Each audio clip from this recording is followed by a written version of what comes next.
The Black Entrepreneurial Paradox: Why Ambition Isn't Enough. Good morning, everyone. Thank you for being here today. I want to start by acknowledging the profound wisdom that shaped this talk. Recently, I had the privilege of interviewing Max Sevier, a visionary thought leader who has dedicated his life to understanding and transforming the landscape of Black entrepreneurship in America. Max isn't just researching disparities, he's actively dismantling barriers and creating pathways where none existed before. His groundbreaking work has illuminated critical gaps between aspiration and achievement, while offering practical solutions that are quite literally changing the economic trajectory for thousands of Black entrepreneurs across this country. I want to share something that stopped me in my tracks during our conversation. According to a 2024 LinkedIn study that Max highlighted, 77% of Black professionals aspire to start their own businesses. 77%. That's not just impressive, it's extraordinary.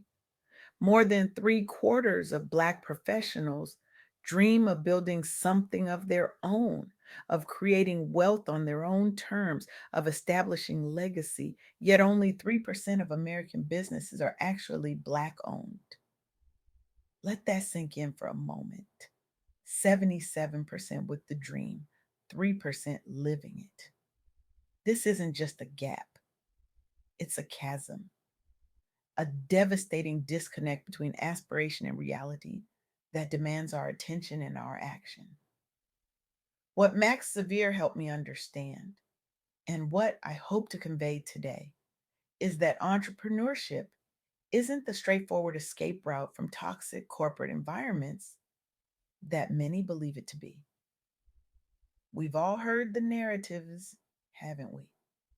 The ones suggesting that if you're facing discrimination or hitting glass ceilings in corporate America, you should simply be your own boss.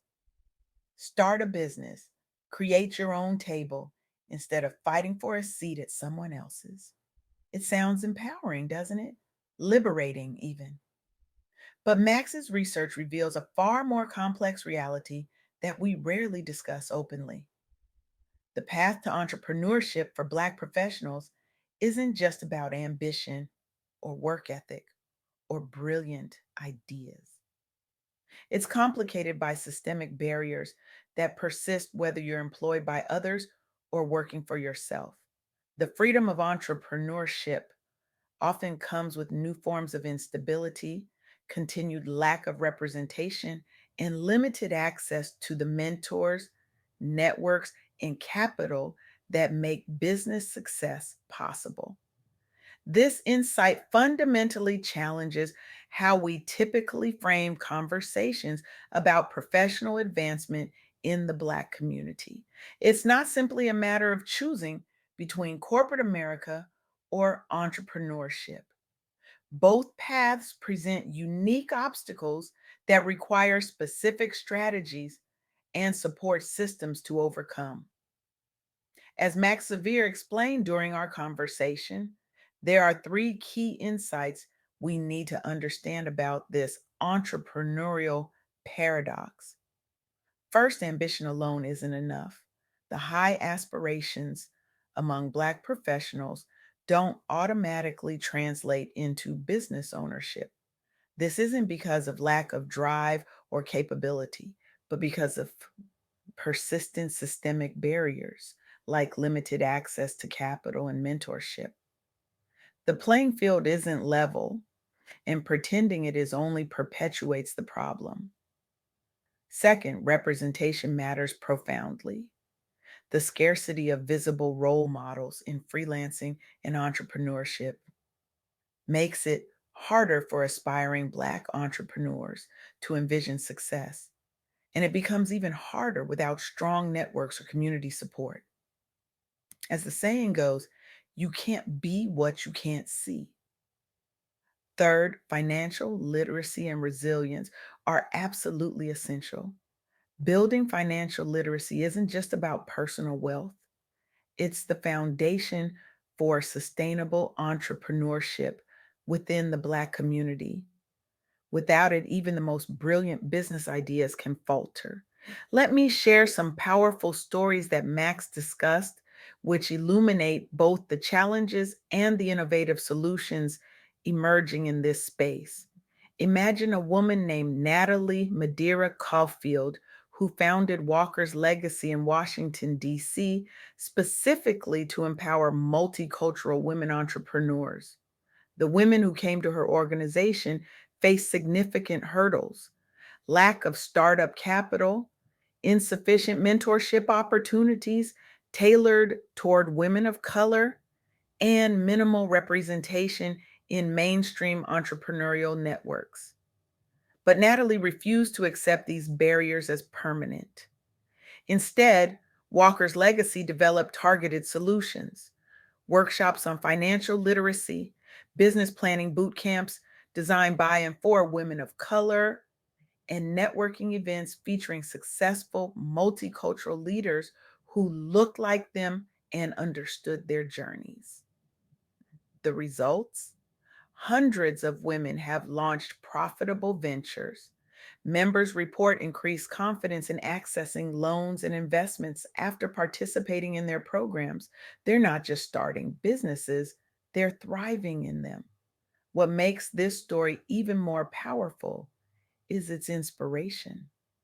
The organization is named after Madam C.J. Walker, the first self made female millionaire in America, a Black woman who built her fortune during the Jim Crow era when the odds were stacked even higher against her.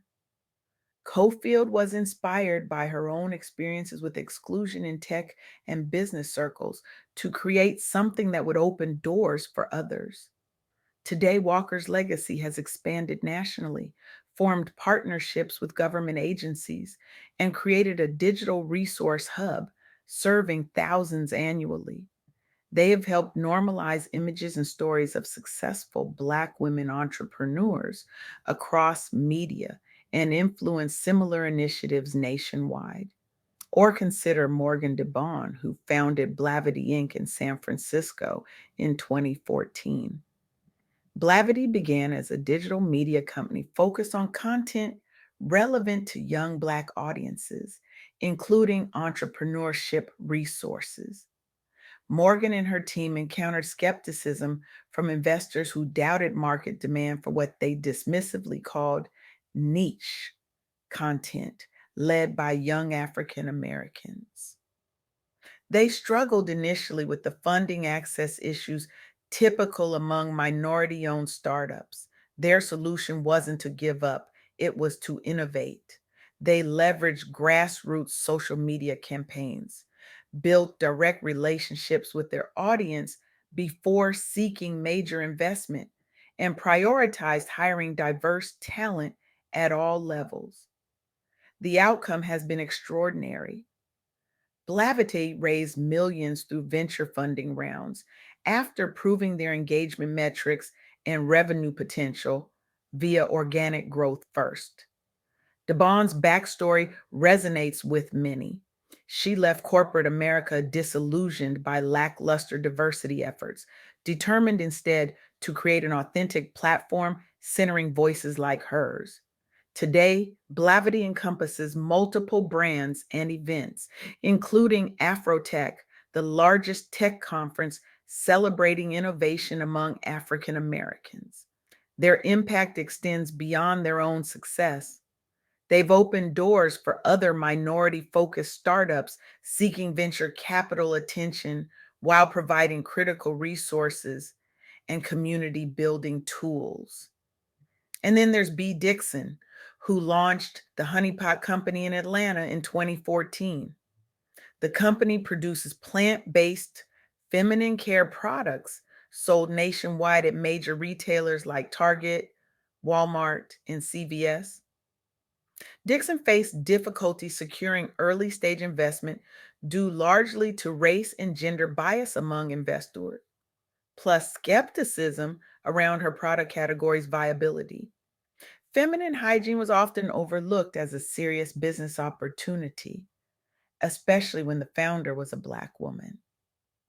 Her solution pathway included participating in accelerators focused on minority and women led companies.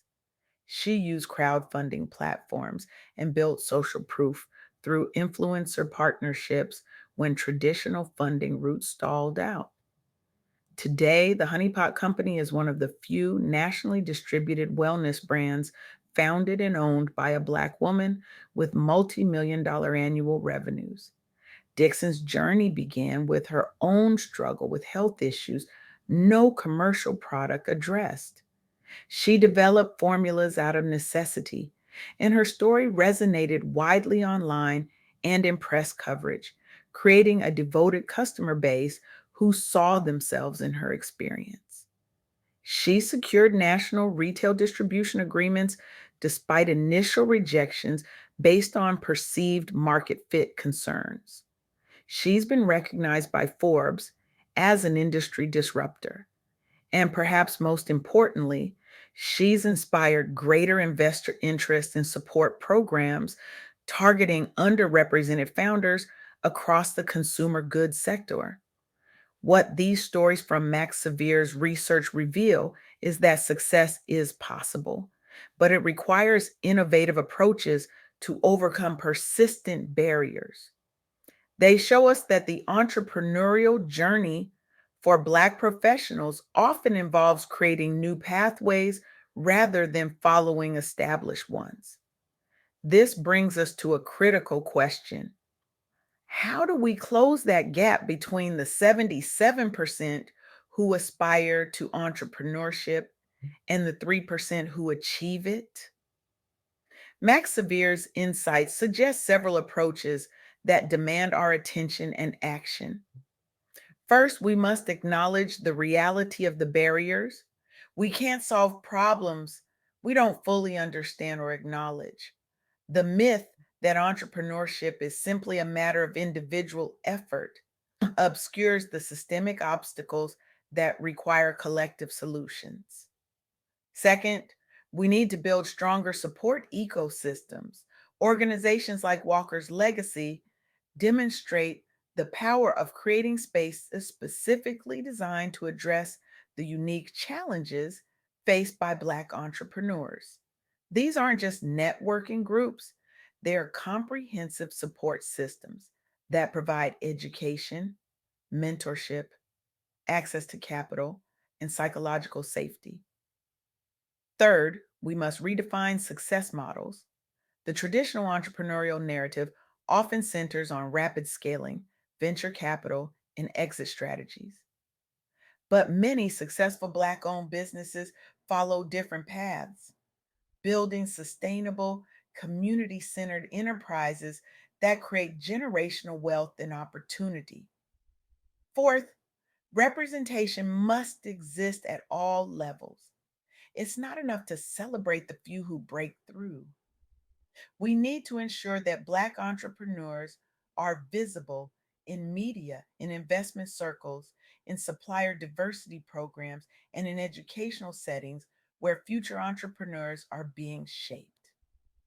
Finally, we must address the capital gap directly. Access to funding remains one of the most significant barriers for Black entrepreneurs.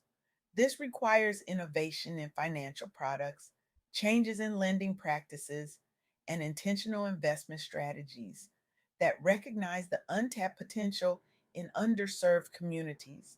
I want to close with something powerful that Max said during our conversation. He asked, how might your unique story and those untold stories around you spark real change if given space outside traditional systems? What step will you take this week toward building not just your dream, but also supporting someone else's? This question isn't just rhetorical, it's revolutionary because entrepreneurship isn't just about individual success, it's about collective liberation.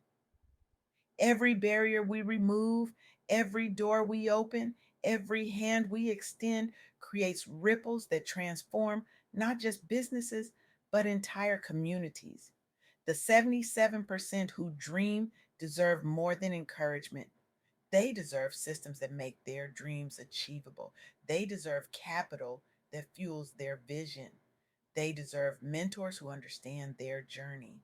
They deserve customers who value their products and services. And we, all of us in this room, have the power to be part of that transformation. Whether you're an investor who can rethink funding criteria, a successful entrepreneur who can mentor others, a consumer who can intentionally support Black owned businesses, or an aspiring entrepreneur who can join forces with others, you have a role to play. Because when we close the gap between aspiration and achievement, we don't just create more businesses, we create more jobs, more wealth, more innovation, more representation, more possibility. The entrepreneurial paradox is real, but it is not insurmountable.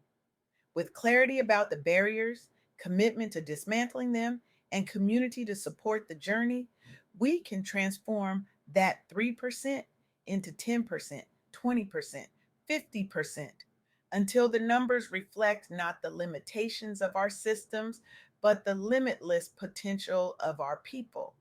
Thank you